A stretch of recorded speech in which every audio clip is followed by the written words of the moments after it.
Tenha acesso ao aprofundamento completo desta homilia, com chaves para compreensão, resumo e metas para a vida no site www.padremario.com.br. Irmãos e irmãs, na alegria de hoje podermos celebrar São José, nós aqui, pessoas de tantas cidades e estados do Brasil, você também que nos acompanha pela TV Evangelizar. A palavra de Deus hoje nos fala sobre o esquecimento de Deus. E aí com o Evangelho que termina nos deixando curiosos para saber qual é o nome desse jovem tão querido que não mata, não rouba, não levanta falso testemunho, honra o pai e a mãe, ama o próximo, mas não se tornou discípulo de Jesus. Ele não tem nome. Nós podemos então refletir hoje, rezar hoje e pedir a intercessão de São José a respeito desse nosso esquecimento de Deus. Foi o refrão do Salmo. Esqueceram o Deus que os gerou. Meus queridos, é triste, né? Mas com que facilidade a gente esquece. Ou se a gente preferir, com que facilidade a gente se torna ingrato. Esse esquecimento aqui, na verdade, está na linha da ingratidão. A gente se torna ingrato. Deus nos gerou, portanto, deu tudo que temos, nos sustenta em tudo que somos, nos acudiu quando a gente precisava, né? Acreditou que de fato a gente estava contrito e disposto a viver uma vida nova e preferiu Deus acreditar que era isso e que não era só interesse porque isso não está bem, aquilo não está legal, eu estou precisando de um socorro, eu estou precisando disso ou daquilo outro, né? Deus cai na nossa conversa com uma facilidade muito grande. É próprio dos misericordiosos serem enganados com facilidade. Você já reparou? Como a gente acredita numas conversas boba, não é assim? Aí alguém até fala assim para você, fique esperto, ele quer alguma coisa. Aí você pega e fala assim, não, imagina, dessa vez ele falou que nunca mais. Isso é com filho, com marido sem vergonha, isso é com amigo interesseiro, narcisista, traidor. A gente, os bonzinhos, né? E é muito bom ser bonzinho, não desista de ser bonzinho, não se torne um malvadinho. Mas a gente cai nessas conversas, né? Só que o mesmo a gente faz com Deus também. A gente faz isso com Deus. Eu acho que esse microfone está muito alto aí na frente, me parece. Dá uma tiradinha, faz favor. Que eu estou me segurando muito aqui e eu não gosto de falar assim, gosto de falar para fora. E nós fazemos o mesmo com Deus. A gente joga umas conversas em Deus. E Deus, bonzinho como é, misericordioso como é, cai na nossa conversa. E aí, através do profeta, ele se ressente e lamenta, né? Que nós o esquecemos. Aí nós temos a primeira leitura do profeta Ezequiel, que foi dado ao povo como um sinal, como uma profecia. Nós ouvimos ali o povo, Ezequiel era um profeta de sinais, né? Então um dia ele se vestia de um jeito, no outro dia ele andava na rua com uma canga de cavalo, de burro, de boi no pescoço, ele andava até encurvado, como se fosse ele um burro carregando peso. Enfim, era um profeta extravagante. Mas o povo o tinha por profeta. E aí então, o povo finalmente diz a Ezequiel, Ezequiel, não nos vais explicar o que tem a ver conosco as coisas que você faz? O povo começou a sentir que Ezequiel era para eles uma profecia. O que tem a ver comigo as coisas que estão acontecendo com você, Ezequiel? E aqui, meus irmãos, a gente pode tirar um ensinamento a respeito de duas coisas: pessoas e fatos. Existem pessoas que evidentemente nos foram postas na vida, são para nós um sinal de Deus ou de uma proximidade maior com Deus. Então, a vida dessa pessoa precisa causar em mim uma pergunta. Nós muitas vezes somos desligados, com muita facilidade, desconectados da relação semente-fruto, não é? A gente precisa se perguntar, por que é que tem tanto fruto essa pessoa?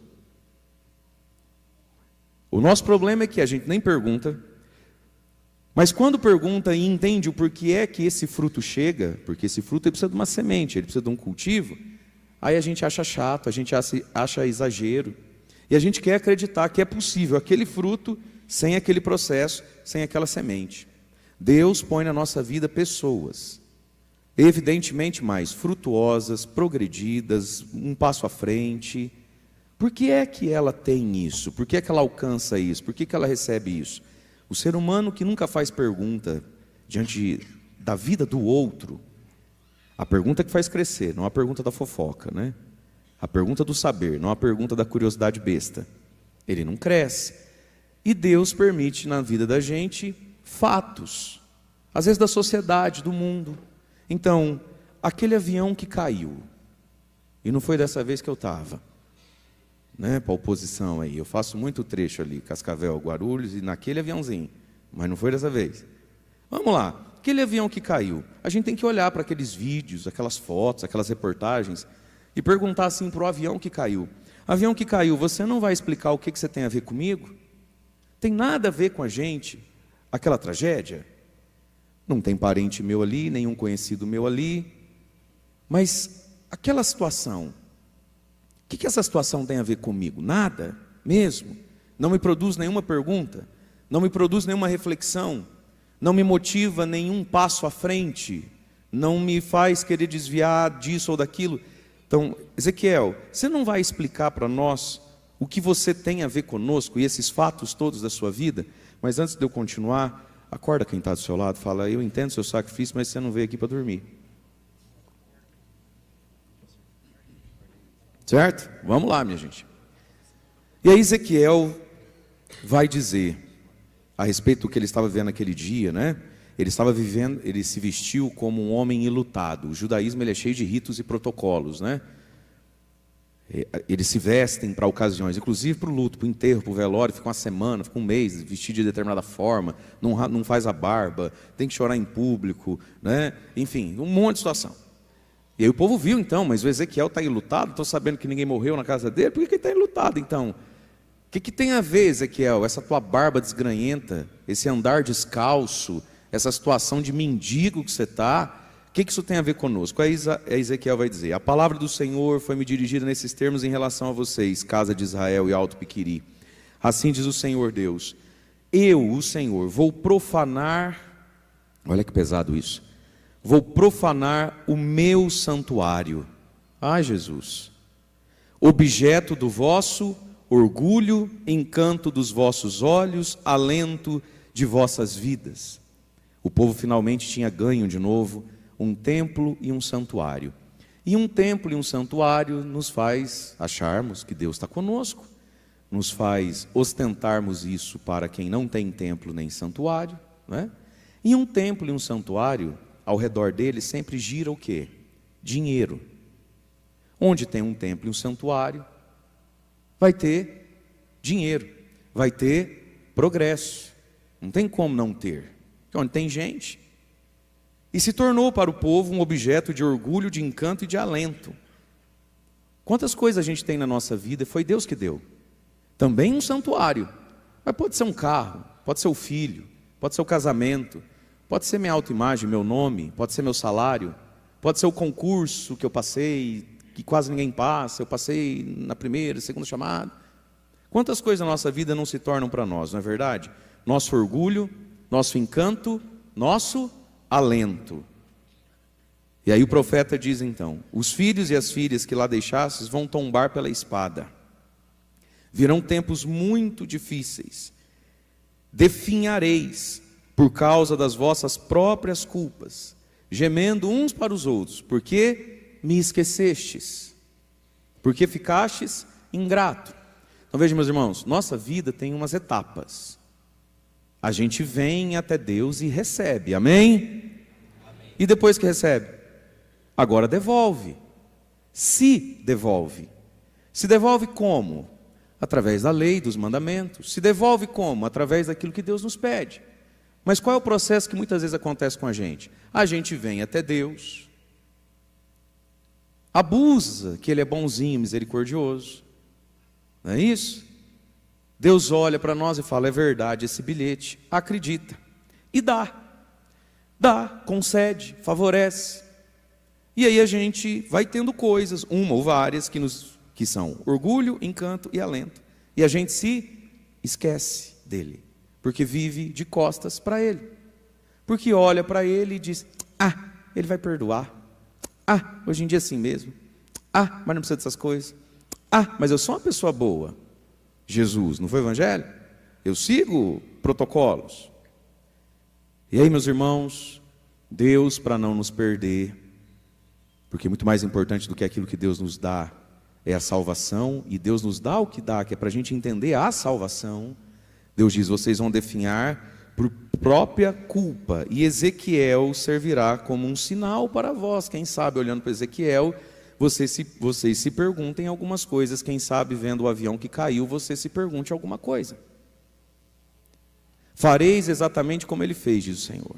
E quando isso acontecer, vocês saberão: sou eu o Senhor. E aí vem o salmo que a gente cantou tão bonito: esqueceram o Deus que o gerou. Esqueceram porque ficaram ingratos. Não é esquecer no sentido da amnésia nem da descrença, porque na hora que a coisa apertar de novo, rapidinho vem correndo. Então, é esquecer no sentido de uma postura de vida onde o que Deus me deu, tudo que Ele me dá, Ele não encontra em mim devolução. Eu não estou disponível a Deus, porque estou com sono, porque estou cansado, porque estou disperso, idolatrando o namorado que tenho, perdi ou quero ter, porque estou disperso por causa do candidato meu que ganhou ou perdeu, porque estou disperso porque a minha sogra falou assim, onde se viu, tanto que eu fazia para falar assim da sogra. E a gente se esquece de Deus, a gente fica cansado, anestesiado e indisponível para Deus por coisa pouca. Por coisa pouca. E aí vem o Salmo. Deus coloca imagens para Ele mesmo, né? Da rocha que te deu a luz te esqueceste, do Deus que te gerou não te lembraste. Vendo isso, o Senhor os desprezou aborrecidos. Gente, não pensemos que Deus não tem ira. Deus tem ira. Não pensemos que Deus não tem afetos, não tem sentimentos. Eu sei que você sabe disso. O Sagrado Coração de Jesus, o Imaculado Coração de Maria, não é isso? As 9 primeiras sexta-feiras do ano para reparar o coração de Jesus. O coração de Jesus dói. O coração de Nossa Senhora dói. Se o outro tem um coração que dói, quando eu me revelo egoísta, interesseiro, indisposto, o coração de Deus não dói. Deus não é uma energia fantasmagórica que se eu fizer uns rebolation gospel aqui embaixo, Ele derrama favor. Deus é uma pessoa que tem favor a derramar e tem um coração que dói. E aí Ele continua dizendo: e disse: esconderei deles meu rosto, e verei então o fim que eles terão. Deus esconde o rosto. E tudo isso em vista da nossa salvação. Veja, não é que Deus pede divórcio, tira a aliança do dedo, né? Vai lá, exclui o número da pessoa do WhatsApp, cancela no Instagram, e aí você nunca mais vai ver a sua ex, seu ex. Não, não é assim. Mas Deus esconde o seu rosto, Deus nos deixa pastar, sim. Ou você não está pastando em algumas áreas da sua vida e eu na minha? Uai, se Ele é poderoso, sabe tudo, pode tudo, por que na nossa vida tem assuntos ainda em aberto, tem feridas sem curar, tem entraves sem resolver? Para nos despertar, para nos levar para Ele, em vista da nossa salvação. Aí continua: por que isso? Pois tornaram-se um povo pervertido. Seus filhos são filhos, um povo pervertido, são filhos que não têm fidelidade. Então está aqui o que é o esquecimento, a infidelidade. O que é perversão, meus irmãos? E vamos entender isso aqui. Cometer um pecado não faz de uma pessoa uma pervertida, ainda que existam pecados um tanto quanto pervertidos. E essa palavra na língua portuguesa tem uma conotação para nós, né? Na sexualidade, sobretudo. Fulano é pervertida, aquela lá, aquele ali é um pervertido. A gente já associa a pecados na linha, né, da nossa moral sexual, e também é. Mas a perversão, são filhos pervertidos. Uma coisa, meu querido, é a fraqueza. Uma coisa é não dar conta de uma situação, pontualmente. E às vezes, mais de uma vez, não dar conta de uma situação. Outra coisa é um projeto de vida. Outra coisa é um consentimento. Outra coisa é a gente se preparar para ir fazer o que foi fazer. Outra coisa é pegar isso e incluir na minha agenda. Incluir no que eu sou, enquanto um ser social. A perversão passa aqui, na Sagrada Escritura, na palavra do profeta, são filhos pervertidos. Nessa falta de entendimento, que pouquíssimas vezes é falta de inteligência por parte da pessoa. Na grande maioria das vezes é perversão mesmo. O que é isso aqui? Nós somos seres sociais. E você que está aqui nessa missa, você é para os outros. inclusive quando o assunto é Deus. Você que está aqui é a tia que reza, você que está aqui é a última pessoa que as pessoas poderiam imaginar que fosse incapaz de viver em determinados tipos de pecado, porque afinal de contas ela é tão da igreja. Exemplo, vamos pegar um casalzinho de namorado. Uma coisa é não dar conta da castidade, não é isso? Porque o banco do carro deita, está ali no portão para devolver, Satanás vem e queima a luz do poste, não é isso? Aí está ali, uma coisa é a fraqueza, a pessoa não dá conta, a circunstância faz o bandido. Tudo bem que tem gente que daí já está reincidido no crime, né? Outra coisa é serelepe pimpão ou pimpona, fazer a trouxinha de roupa na sexta-feira, colocar um pijaminha para voltar na segunda, porque foi dormir na casa dele esse final de semana. E pôr todo mundo em escândalo. E seu filho pervertido? Está sabendo que a fulana dorme lá na casa do namorado? A fulana? Não. E aí as pessoas ficam num esforço de não querer acreditar. Quantas vezes a gente já não se culpou de estar pensando algo do outro? Isso é perversão. Quando eu forço a sua caridade, quando eu forço o seu mundo interior. Eu não tenho esse direito de fazer você se esforçar por alguma coisa. Né? Anos atrás, conversando com uma pessoa, um homem simples, trabalhador, e ele falou assim para mim, falou: padre, estava querendo comprar um carrinho melhor, sabe? Aí me apareceu um bom negócio aí, reza lá para eu ver se é. Eu falei: que carro que é? Que legal. Tá. Aí ele falou o nome do carro, o ano do carro, um carro 2002, esse carro está com 22 anos de idade, é o que ele pode, ele não pode comprar um novo, nem semi-novo, né? É velhinho mesmo. Falei, mas tem que ver, o carro com essa idade, né? Com essa rodagem, né? Falou: não, padre, vou comprar lá um lugarzinho lá que vende carro, não sei o quê, e tal. E ele falou assim, o cara falou para mim que, até eu olhei lá no velocímetro, lá o carro tem 60 mil quilômetros rodado. Falou: Fê, faz isso não, meu. O carro tem 22 anos, teve 8, 9, 10 donos, ele está com 60 mil quilômetros rodados. Você está beirando uns 300 mil já, né? É só abrir ali atrás, pega uma chave, não é assim? Você puxa um fio e volta o 300 e poucos mil para 60 mil. Faz isso não, moço, tadinho do menino, né? Veja. Aí eu fiquei pensando, falei: filho, desculpa, você está tanto precisado de um carro assim, porque para acreditar nessa conversa você deve estar muito desesperado. Você sabe que não tem 60 mil quilômetros rodados isso aí. Você sabe que o cara está mentindo para você agora. O golpe está aí, cai quem quer também, né? Percebe? Então, filhos pervertidos. Ou seja, eu esqueço que eu sou um ser social, que eu sou um ser eclesial. Eu esqueço a minha relação com o templo. Profanaram o meu templo. Por que profanaram o templo? Ora, Deus, quando deu o templo, sabia que quem é que ia entrar dentro do templo? Um monte de gente imperfeita, pecadora, que às vezes não dá conta de algum assunto ou vários assuntos da vida. Agora, como é que eu sou do templo, me vinculo ao templo? Quando pensam em templo, pensam em mim, e eu me permito um estilo de vida e o esfrego na lata dos outros. Isso é perversão. São filhos pervertidos. Ele não disse são filhos pecadores, porque pecadores todos nós somos. É para isso que Jesus deixou na terra o sacramento da confissão. Quando um bom católico procura o sacramento da confissão e vai lá, confessa pecados, ele é um hipócrita? Ele é um pervertido?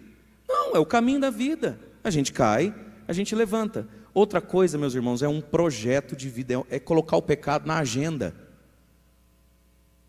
E o escândalo dos outros. Por que está dizendo que são filhos pervertidos? Porque os pagãos veem o povo do templo agora assumindo um estilo de vida. Exemplo 2 ainda nessa área. Uma pessoa que tem vida sexual ativa sem ser casada, ela vai lá, se confessa, pode vir na missa e comungar. Confessou lá na quinta, sexta-feira, domingo tem missa, vem, comunga. Uma pessoa que faz disso uma agenda, ele pega e vai morar junto, sabe que tem que casar, mas ele não quer casar. A mãe igreja diz que você gosta, vamos casar? Não, casar para quê? Não, casar não sei o quê. Então você não pode estar em comunhão nem com o corpo de Cristo, nem com a própria igreja. Se você escolhe viver uma agenda, Direito seu. Mas tchau, obrigado. Uma agenda de vida, uma escolha de vida. Pode ir lá confessar e vir domingo comungar? Não, porque para a confissão ser válida, eu preciso estar numa postura de conversão. Eu vou lá, entrego o meu pecado, peço a Deus a graça de nunca mais pecar, sabendo que possivelmente vou acabar pecando uma hora de novo. Mas eu não estou numa agenda de pecado, não está no meu protocolo. Tem gente que na segunda-feira já sabe qual é o pecado que vai fazer na sexta. Percebe isso, meus queridos? Tem gente que na terça-feira manda um zap aqui, manda um não sei o que ali, que é para garantir que o pecado vai acontecer na sexta mesmo, né? Isso é o pecado do escândalo, da perversão. Então olha lá o que o profeta está dizendo. São filhos pervertidos, se tornaram um povo pervertidos. Filhos que não têm fidelidade. Não têm a fidelidade, ou seja, estão se fiando, se confiando e se aliançando fora de Deus, com os inimigos, com os ídolos. Uma coisa é ter fraqueza, outra coisa é fazer uma aliança com os ídolos, porque aí continua o salmo. Com deuses falsos provocaram a minha ira, me irritaram com seus ídolos. Olha que coisa terrível.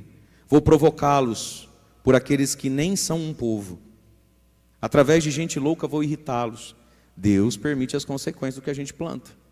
Mas aí, meus irmãos, Deus nos dá a graça da conversão e de fazer perguntas. O que será que essa pessoa, que Deus me dá a graça de ter, conhecer, conviver, uma ou várias, que é mais santa e virtuosa do que eu, me faz pensar? O que é que o avião que caiu me faz pensar? E bem pensadinho, a gente entende que muito mais do que querer saber por que tragédia acontece, é entender onde é que estou eu na existência e se eu não estou fazendo das bênçãos e graças de Deus para mim objeto de orgulho, encanto e alento no lugar de Deus. Mas aí, com a graça de Deus, a gente supera as coisas e aí a gente chega no evangelho de hoje. Um jovem, chegou para Jesus e falou: mestre, o que eu faço de bom para ir para a vida eterna? Eu já gostei desse menino, porque a pergunta que ele fez, geralmente jovem não faz. Muito difícil isso. Um jovem, um adolescente, e ele tem uma pergunta para fazer para Jesus. Quando ele chega ali em Jesus, Jesus já era famoso por curas, milagres, exorcismos, já rodava na rua. Que esses dias que choveu bastante, lembra aquele dia que choveu o dia inteiro, a noite inteira? Lembra? Então, me disseram aí que naquele dia ele estava num barco e na hora de afundar ele andou na água. Já tinha umas fofocas mitológicas sobre Jesus, não que o andar sobre as águas tenha sido um mito, entenda bem, é óbvio que ele andou sobre as águas. Mas Jesus, gente, era alguém já famoso e reconhecidamente poderoso, reconhecidamente como um sujeito para grandes assuntos. Se você ficasse, eu ficasse, se ficássemos cara a cara com Jesus, Jesus vai passar aqui. No final da missa ele vai ficar 10 minutinhos aqui. Ali pertinho da imagem de São José. O que você gostaria de fazer com Jesus? Tirar uma foto. O que mais? Aí você fala assim: Jesus, o senhor tem um minutinho? E aí, diferente do Padre Mário, Jesus fala: claro. Só tem eu e você aqui. Essa fila que se exploda. Até 2, se a senhora quiser. O que é que a gente perguntaria para Jesus, gente? Por que o avião caiu? Ou a gente fala assim: Jesus, estava até vendo lá a reportagem do avião que caiu. Meu Deus, que tragédia, que dó. Então, a partir disso, eu queria saber um negócio do senhor. Não é por que o avião caiu, não. O que eu faço para ir para o céu? Seria essa a nossa pergunta? Seria nada. Seria nada. Quem é São Paulino aí? Erga a mão. Tem algum São Paulino nessa missa? Além do... 2. Esconde não, irmão. Pode aqui, irmão. Jesus, queria perguntar para o senhor assim: o que o Palmeiras tem que a gente não tem? Vocês viram ontem, gente? Última bola, 50 e poucos minutos, né? Jogo amarradinho. Tuf, gol! Que dó que eu fiquei do senhor, viu? Já passou a dó também. Foi só naquela hora. O que perguntaríamos a Jesus, meus irmãos, se a gente ficasse tete a tete, né? O que perguntaríamos para um homem que, pelo que se diz, anda em cima da água, nas madrugadas? O que perguntaríamos ao homem, que agora esse todo mundo sabe, multiplicou pães para 5.000 homens, sem contar mulheres e crianças com 2 peixinhos, o que perguntaríamos a ele? O homem que à distância falou para 10 leprosos, eu quero que vocês fiquem curados, e os 10 leprosos ficaram curados. O que perguntaríamos a ele? Vamos agravar um pouco para entender esse menino aqui. As perguntas também dependem um pouco da idade da gente. Com o tempo, a gente, pelo menos deveria, e a grande maioria consegue, com o tempo a gente vai deixando de ser tão retardado, né? Com o tempo a gente vai deixando de ser tão eufórico, supérfluo, a gente vai entendendo algumas coisas. Através da vida e dos tropeços, a gente melhora um pouquinho, pelo menos, né? A gente vai saindo daquela vida rasa, oca, que às vezes é um pouco próprio do período de adolescência e juventude. Eis que temos um jovem e ele faz uma pergunta que eu não sei se nós que estamos aqui na fila da comunhão e eu que estou rezando a missa faria. Senhor, o que eu devo fazer para ir para o céu, para ter a vida eterna? O que eu devo fazer de bom? Só que no fundo dessa pergunta tem uma concepção também, né, que a gente compra Deus. Se eu faço isso, Deus dá aquilo. Eu estou querendo aquilo de Deus. O que eu faço para ter o aquilo? Essa é a pergunta dele. Por isso que Jesus responde, por que você pergunta sobre o que é bom, filho? Bom é Deus. Deus é bom. E Deus não se compra com maracutaiazinha religiosa, não. Mas aí vamos dar o passo. Alguém aproximou-se de Jesus. E alguém é quem? Homem, mulher, velho, novo, qualquer um é alguém. Pronome indefinido. Lembra dessa aula? Alguém. Alguém é muito inexato. E assim somos nós. Alguém, solto na multidão. Até que a gente se permite uma pergunta: o que eu devo fazer com a minha vida? O que eu devo fazer com a minha existência? Qual rumo eu devo dar para mim mesmo? A quem eu vou dedicar minha beleza, minha saúde, minha inteligência, minha capacidade de ter fé, de acordar cedo e dormir tarde, trabalhar o dia inteiro? Para onde é que isso vai? Quem deve ser o destinatário disso tudo? Não é? E aí então, alguém pergunta, e aí vai começar a proximidade do ser humano com Deus. O que eu devo fazer? E aí Jesus vai dizer, segue os mandamentos. Aí o homem respondeu, então não é mulher, é um homem. Quais mandamentos? Jesus disse a ele ali, uma listinha, vamos ver se a gente passa na primeira etapa do Enem aqui, ó, na primeira fase do exame. Jesus disse, não matarás, não cometerás adultério, não roubarás, não levantarás falso testemunho da vida dos outros, honra teu pai e tua mãe, ama o teu próximo como a ti mesmo. Só aqui já não está tão simples de passar, hein? E não é que ele passou? O menino era bom, gente, era promissor esse menino, hein? Esse menino tinha futuro. Alguém perguntou, o homem respondeu, quem é esse homem? Será que é um velhinho? Quem é esse homem? Um vovozinho assim também, que vai para a igreja porque não tem mais força para ir em outro lugar? Quem é esse homem? É um jovem. O jovem, nós estamos descobrindo quem ele é. O jovem disse a Jesus, tenho observado todas essas coisas, o que ainda me falta? Gente, quer dizer então que eu não mato, eu não roubo, eu não cometo adultério, eu não levanto falso testemunho, eu honro meu pai e minha mãe, eu não trago desgosto para o meu pai e para minha mãe, nunca na vida. Nunca na vida, por causa de mim, papai e mamãe vai perder sono, andar de cabeça baixa, se sentir constrangido, de forma alguma. E mais do que isso, ainda vai levar umas elogiadas na rua por ser meu pai ou minha mãe. E tenho amado o meu próximo, pelo dever da caridade e da justiça. Quer dizer que ainda falta? Olha só que interessante essa pergunta, o que ainda me falta? Veja, meus irmãos, a nossa alma, ela é maior do que a gente imagina. Ela é mais profunda do que a gente já mergulhou.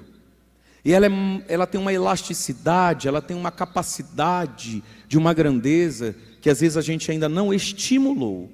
Nós somos capazes de amar, nós somos capazes de nos dar, nós somos capazes de sairmos 100% de nós, de nos esquecermos verdadeiramente de nós, por algo, por alguém e por Deus. É possível isso. E no fundo, a gente sente que depois de todo o bem feito, parece que me falta. O que está faltando? Está faltando dar a vida. Porque às vezes eu estou dando o domingo para Deus. E óbvio que eu não vou dar a vida se não estou dando nem o domingo de preceito. Porque às vezes eu estou dando 10% no dízimo. E claro que isso passa pelo dar a vida. Mas às vezes a gente vai, eu dou a Deus a pureza, eu dou a Deus o jejum, eu dou a Deus a esmola do pobre, eu dou a Deus as boas obras. Mas pasmemos. Vamos pasmar? Faz assim comigo. Meu Deus! Aproveita e bate na cara que você acorda e fala assim: minha Nossa Senhora das almas perdidas do purgatório, Jesus amado. É possível, meus irmãos, fazer essas coisas e pasmemos, nisso não estarmos dando a nossa vida a Ele. A gente consegue compartimentar as coisas. A gente não fala para o outro: deixa os problemas na rua, amor. Não é assim? Você entra em casa, já entra bravo. Você entra em casa, mas você já entra doida. Tem que deixar do portão para fora. Você não fala isso? Deixa eu deixar isso para trás, que eu estou chegando em casa, as crianças estão lá. A gente é capaz de, e às vezes é preciso mesmo, compartimentar as coisas, certo? Eu trabalho, vou lá para ganhar um salário, e isso aqui não tem nada a ver comigo. É um mal necessário. A gente pode estar vivendo a fé e Jesus como um mal necessário, como a maioria das pessoas vive o próprio emprego. Faço porque preciso, faço para pagar as contas. Não era o que eu sonhava, não era o que eu queria, é o que tem para hoje. Bem? Quem não tem cão, caça com gato, bora caçar, mas não tem nada a ver comigo. E às vezes, meus queridos, a gente pode viver a fé assim, de um modo compartimentado, sem se diluir naquilo. Entende isso? Sem se derreter nessa forma que é Jesus. Quando a gente come um bolo e ele é gostoso por quê? Porque uma coisa está diluída na outra, certo, sim ou não? Pensa aí no bolo que você mais gosta. Pensou num bolo que você mais gosta? Agora imagina que você está no balcão da pia, da sua cozinha, e tem todos os ingredientes do bolo que você mais gosta, certo? Aí você vai lá, pega 3 ovos, quebra e...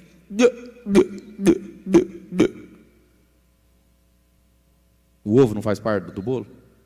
Aí você pega lá aquele não sei quanto de fermento e come na colher o fermento, certo? Aí você vai lá, pega a xícara de açúcar, vira a xícara de açúcar. E engole com água? Não, com óleo, porque tem óleo, não tem? Aí você pega as 2 xícaras de óleo, bebe e termina como? Roendo a cenoura, porque o bolo era de cenoura. Aí você pega a cenoura e igual coelhinho. Que horror! Por que ficou ruim isso? Porque quando é que isso tudo é bom? Quando está unido, quando está juntado, quando está cozinhado, aí tem um gosto. Então, meus queridos, é possível ter na mesa da vida, no balcão da vida, todos os ingredientes e mandamentos da fé e ir comendo um a um, sem ligar tudo isso em nós, sem fazer da nossa vida um louvor a Deus. O que ainda me falta? E aí Jesus vai tocar na ferida dele ali, né? Diz que ele era muito rico. Se você quer ser perfeito, e esse é o nosso problema. Ai, padre, a gente está na igreja, mas assim, falar para o senhor, não quero ser santa, não. Esse é o seu problema. Enquanto você não quiser ser santa, você está comendo 1 hora só o fermento, 1 hora só o açúcar, outra hora você está roendo a cenourinha. Ou seja, eu não quero ser santo, viu, Jesus? Viu, meu São José? Quero ser santo, não. Eu quero vir, porque longe é ruim, longe é frio, longe é perigoso, longe o capeta pega. Longe é... Olha o Satanás querendo beliscar a gente. Então eu vou vindo. Fui fono, né, como diz o outro. Eu fui indo, não é isso? Confessei ano passado, no mutirão, que é quando vem o padre velho, surdo da outra paróquia, que nunca mais vai me ver. Confessei, não é assim? Comprei uma cartela, não, cartela, e eu fui vindo, estava lá na porta. E aí eu vou chegando, mas aqui tá bom, viu, São José? Porque essa última parte aqui tá o meu orgulho, o meu encanto e o meu alento. E aqui ninguém enrola, aqui ninguém toca, ninguém mexe, ninguém vai mexer nisso aqui. Gente, a gente quer se aproximar de Deus, mas a gente não quer perder o controle do barco. É ou não é? A gente até quer navegar na direção certa, mas é eu que comando o barco. Essa proximidade de Deus que nos coloca fora do controle das coisas. Então, eu vim vindo, fui fono. Vim lá de fora. E aí quando eu chego aqui, o que ainda me falta? Porque sim, meus irmãos, apesar do homem ali, do Evangelho, estar dentro da legalidade, ele ainda não estava entregue, né? Ele ainda não estava rendido. Ele queria ter o controle de algumas coisas. E no caso dele, Jesus falou, bom, se você quer ser perfeito, ou seja, se você quer mergulhar em mim e suprir isso que falta, e só regras não preenchem tudo isso, então vai e vende tudo que você tem. Ele era muito rico, essa era a questão dele. E dá aos pobres. Aí você vem e segue-me que você vai ter um tesouro no céu. Aí o evangelho termina tão triste, né? Era para ser uma história tão bonita. Alguém aproximou-se de Jesus, um homem perguntou, e o jovem disse, agora era hora do quê? E Felisbino da Silva seguiu Jesus. É sempre assim o evangelho, né? A gente vai conhecendo as pessoas, não é isso? Jesus passou e viu 2 homens pescando e disse, vem, nananana. Eles deixaram as redes e Pedro e Tiago seguiram. A gente sempre sabe o nome, não é isso? Ficou sem nome. De novo repetiu o jovem, é o Forever Young, é o Peter Pan, ele não vai ser homem nunca. Quem é mais velhinho lembra, não lembra? Forever young, I want to be forever young. Para sempre jovem, eu quero ser para sempre jovem. É o Peter Pan, ele não quer esse último degrau, né? E aí diz a palavra, ele foi embora muito triste porque era rico. Olha só, ele pensou o quê, né? Se eu der esse passo a mais, se eu subir dessa média onde todo mundo está, isso é perigoso, eu vou perder o controle das coisas. Então, eu vou ser triste. E ele virou as costas para Jesus, porque ele acreditou que se ele ficasse sem aquele dinheiro, ele seria triste. Aí ele ficou com o dinheiro, e ficou feliz? Ficou triste. Tudo que Deus nos pede, meus irmãos, se a gente não dá, nos afoga, nos entristece. E ficou sem nome, né? A gente ficou sem saber quem é esse rapazinho. Querido, hein? Menino bom para casar, você viu? Mas com um apego dentro de si. E aí, meus irmãos, vamos nos perguntar, porque às vezes a gente tem essa pergunta na vida, todos nós devemos nos fazer, o que ainda me falta? E dentro desse falta, Jesus colocou 2 coisas então, um desprendimento e uma dedicação. Se despreende disso, para ser um comigo, para se unir a mim. Mas, faz o que com o que você desprendeu? Joga fora? Taca fogo? O que Jesus falou do dinheiro dele? Se despreende do teu dinheiro e taca fogo nisso aí, hein? Se despreende do teu dinheiro e joga lá no lixão da cidade, hein? Se despreende do teu dinheiro e faz o que com o dinheiro? Dá aos pobres. Então se despreende desse teu título de doutor e de doutor. Sabe como? Dando aos pobres. Se despreende da tua oratória, do teu microfone. Não deixe ele, Padre Mário, ser o teu Deus. Como? Dando aos pobres. Dedicando aos pobres. Não é para você tacar fogo no dinheiro não, filho. Dinheiro é coisa boa. Eu só não quero que seja o teu Deus. Tua profissão é coisa boa. Só não pode ser o teu orgulho, alento e encanto no lugar de Deus. Então o que eu faço? Nunca mais faço? Não. Dá aos pobres. Meus queridos, a gente tem dado algo aos pobres? De nós. Algo que nos vincula ao pobre. Claro, você ficou sabendo que o asilo precisa de fralda, você faz um pix, ajuda a comprar fralda. Louvado seja Deus, é óbvio que é assim. É a missa do quilo, mas você levou lá um pacote de alguma coisa. É óbvio, se nem isso, Ave Maria, hein? Mas veja, meu amado, dá ao pobre aquilo que você mais é apegado. Destina a ele, inclua ele aí. Chacoalha quem está do seu lado, faz cara de espanto, esbugai os olhos e pergunta assim para essa pessoa: será que ele é comunista? Não é possível. Jesus, olha a igreja, né, meu Deus. Vai e não joga fora, destina. É isso que significa se desprender na vida das nossas coisas. Para que Deus dá dinheiro para uma pessoa? Para ela tacar fogo no dinheiro? Para que Deus dá ciência a uma pessoa? Para ela esconder a ciência que tem? Para que Deus dá uma aptidão, um dom e um talento para a gente? Para esconder? Pergunta 1. Pergunta 2. Só para ganhar dinheiro com isso? Destina aos pobres. E todos nós, meus irmãos, temos o que pode ser destinado aos pobres. Entende isso? Todos nós temos, mas essa pergunta talvez responda o que nos falta e o que falta a muita gente nas incompletudes de uma vida tão correta, que não mata, que não rouba, que não dá desgosto para o papai. Amém, glória a Deus, sem isso não tem jeito, mas não é só isso. Amar a Cristo sobre todas as coisas. Ele é o nosso orgulho, Ele é o nosso alento, Ele é o nosso encanto, e tudo que Ele nos deu exige de nós o entendimento. Eu estou vinculado ao templo dEle, eu não posso viver como eu quero. Para as minhas fraquezas, a misericórdia de Deus. Para a minha vida perversa, como se eu não fosse uma pessoa que pode inclusive atrapalhar alguém a crer em Deus, é a justiça, e ela é dura. E nesse caminho que a gente vem vindo, fui fono, que começa lá numa pergunta por causa de uma pessoa, de um avião que cai, que nos faz pensar no céu, a gente vai subir nos degrauzinhos, os mandamentos, até que a gente seja capaz, e isso é graça de Deus, a gente precisa pedir o Espírito Santo para isso, até que a gente consiga se desprender e destinar a. Só que isso é bem doido, você não concorda comigo? Sim, isso é meio esquisito para a mentalidade humana, inclusive para muita gente da igreja. E por que é que Jesus convidou? Jesus deu uma razão que exige fé daquele rapaz. Faz isso e você terá um tesouro no céu, não necessariamente na terra. Faz isso e você terá um tesouro no céu.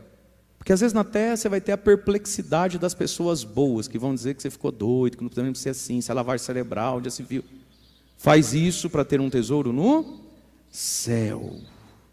Agora que você já assistiu, você pode ter acesso ao aprofundamento, ensinamentos práticos e as metas para a vida a partir dessa homilia. Acesse www.padremario.com.br.